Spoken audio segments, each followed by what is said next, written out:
Welcome back to the Mr. G Computer Science channel.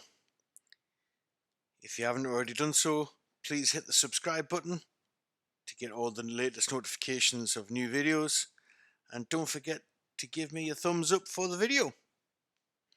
So let's now look at the exam question, which is relating to the writing of functions.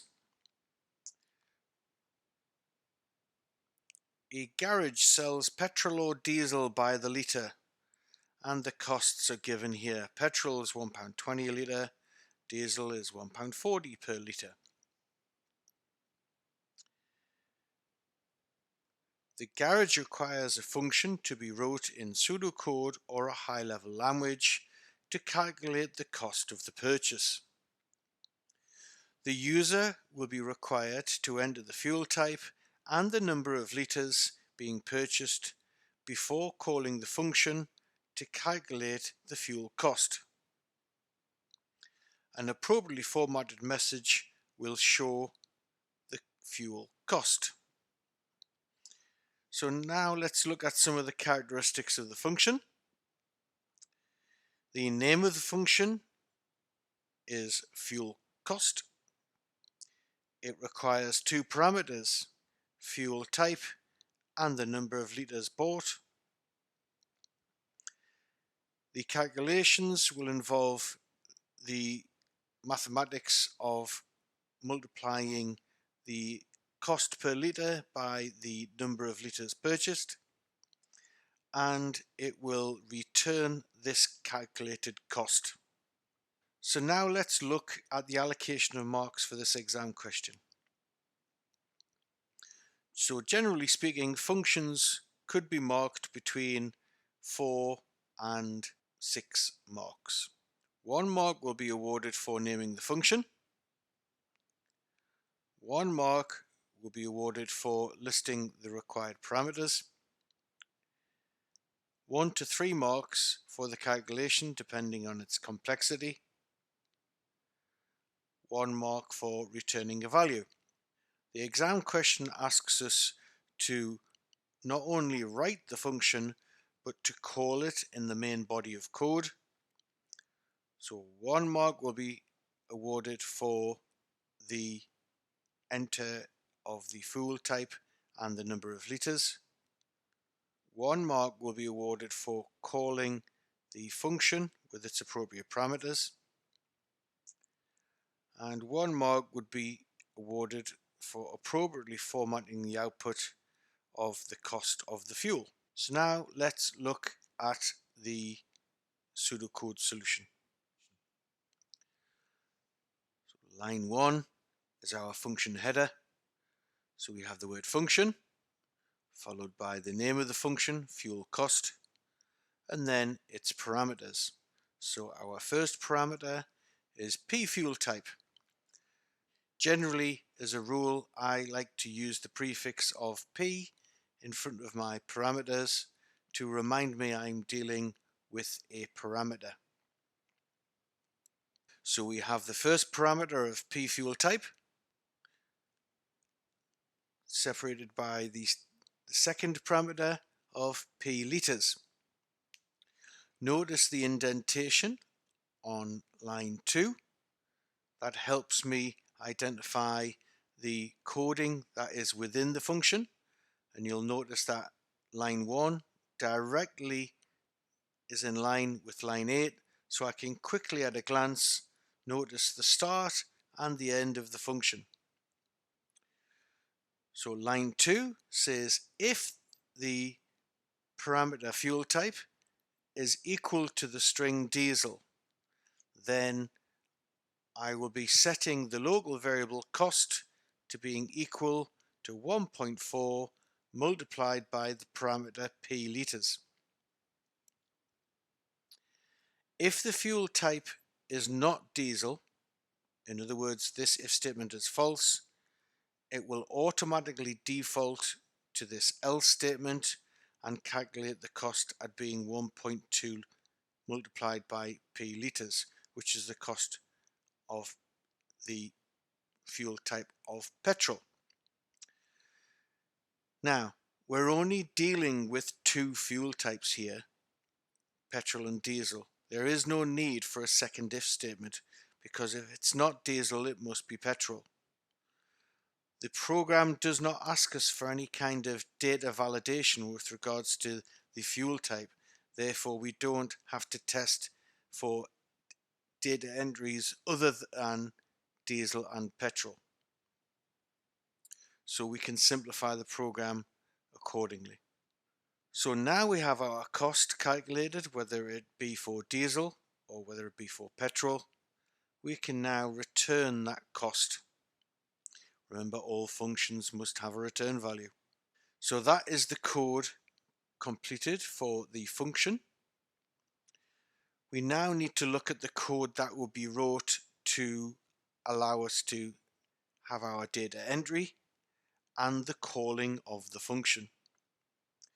So line 10 and 11, nice and straightforward inputs, entering diesel or petrol and entering the number of litres. I am then calling the function in line 12. I'm calling the function fuel cost. I'm sending it the variables my fuel. So my fuel will go into the parameter p fuel type, and the variable my liters will go into the parameter p liters. The function will perform its operation, return the cost. The cost will then be assigned to my variable my cost. Finally, we have an appropriately formatted output statement.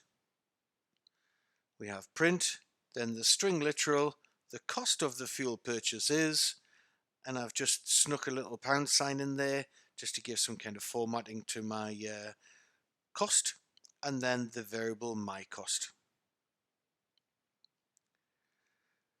For interest purposes, we're now going to look at what this code would look like in Python. Here we have the Python implementation of our exam question. So notice that the word function has been replaced with the word def.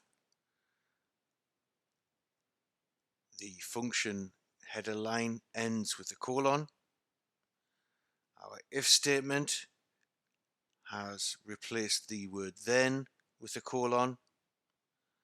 Our else statement has a colon,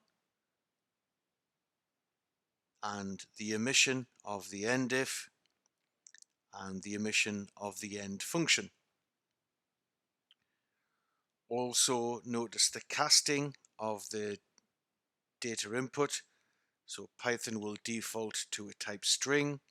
So we're converting the string number that was entered into an integer and storing it into the variable my liters. So now let's just go through the code line by line. So the first line that the program will execute will be my fuel equals the input of enter diesel or petrol. So the user will input the string diesel or petrol. This will be stored in the variable my fuel. The user will be asked for a second input, which is the number of liters purchased, which is cast to an integer and stored in the variable my liters. We could have quite appropriately used a float, so in other words it could have been the number of liters with a fractional part. That would have worked equally as well. I am then setting the variable my cost to being equal to the result of the function call. So I'm calling the function fuel cost. So the my fuel variable's data will be passed up and stored within the parameter p fuel type. The data stored within my liters will be passed up to the parameter p liters. The if statement will look at the fuel type. If it's equal to diesel, it will multiply the amount of litres by 1.4. Otherwise, it will multiply the amount of litres by 1.2 and return the cost. So the return value will replace this line here, therefore assigning my cost to the value of cost. Finally, the program will print the string literal the cost of your fuel is with the pound sign, and then cheekily I've put a little format command in. This is not part of the exam question. It's just a handy way of being able to force a number to have a given amount of decimal places. So I'm using the format command. I'm formatting the data within my cost variable, and I'm forcing it to use 2 decimal places. So now let's see what the output of this program would look like if we run it. So now our Python solution is running. It's asking us to enter diesel or petrol. Let's say we type in petrol. It's asking us for the number of litres. Let's say we enter 10 litres. So our final printed line says the cost of our fuel purchase is. We've got our pound sign in, and you can notice that the answer has been formatted to 2 decimal places. Hope you've enjoyed the video. Please don't forget to give us a thumbs up, and please subscribe to the channel so you get the latest videos as they are published.